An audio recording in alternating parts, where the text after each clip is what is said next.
अस्सलामुअलैकुम। उम्मीद है मिजाज बखैर होंगे, अपना और आस पड़ोस का ढेर सारा ख्याल भी रख रहे होंगे। क्रिकेट की दुनिया में खुश आमदीद। क्रिकेट वर्ल्ड कप 5 अक्टूबर से भारत में शुरू होगा, लेकिन क्रिकेट शायकीन का जोश व खरोश अभी से बुलंदियों को छू रहा है।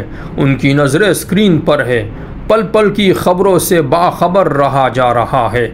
आबदी मीडिया में दीगर खबरों के अलावा क्रिकेट की दुनिया से आपकी खिदमत में पेश होता रहेगा। आज की वीडियो जनूबी अफ्रीका के मारूफ बैट्समैन हाशिम मोहम्मद आमला की पेशगोई और शादाब खान की प्रेस कॉन्फ्रेंस पर मुश्तमिल है। हाशिम आमला का कहना है कि पाकिस्तान, भारत, जनूबी अफ्रीका और इंग्लैंड की टीमें सेमीफाइनल खेलेंगी। हाशिम आमला का मजीद कहना है कि इन टीमों के पास ताकत और काबिलियत है। जनूबी अफ्रीका क्रिकेट टीम को खेल पर फोकस करने की ज़रूरत है। इर्द गिर्द जो हो रहा है उसके बारे में सोचने की ज़रूरत नहीं। वाज़ेह रहे, आईसीसी क्रिकेट वर्ल्ड कप 5 अक्टूबर से भारत में शुरू होगा।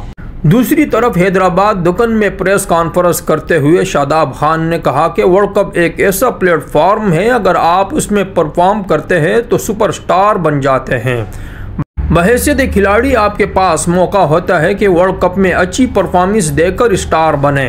शादाब खान ने कहा कि जितने भी खिलाड़ी यहां आए हैं उनकी कोशिश है कि वो परफॉर्मेंस देकर स्टार बन जाए। फ़खर जमान एक बड़ा खिलाड़ी है और इम्पैक्टफुल प्लेयर है। फ़खर जमान जैसे खिलाड़ियों में तसलसल नहीं होता, मगर वो जब परफॉर्म करते हैं तो टीम जीतती है। उन्होंने कहा कि इस साल भी फ़खर जमान की 3 सेंचुरियाँ हैं, जिसकी बदौलत पाकिस्तान ने कामयाबी हासिल की।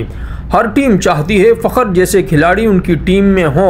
वो हमारा वर्ल्ड कप क्लास प्लेयर है और हमें उसके ऊपर कोई शक नहीं है। हम उन्हें सपोर्ट करते हैं। शादाब खान ने कहा कि हमें दूसरे वेन्यूज़ की कंडीशंस का अंदाज़ा नहीं है। हमें जल्द से जल्द कंडीशन से हम आहंग होना पड़ेगा। वर्ल्ड कप लंबा टूर्नामेंट है जिसमें कंडीशन और फिटनेस तमाम टीमों के लिए फ़िक्रमंदी की बात है।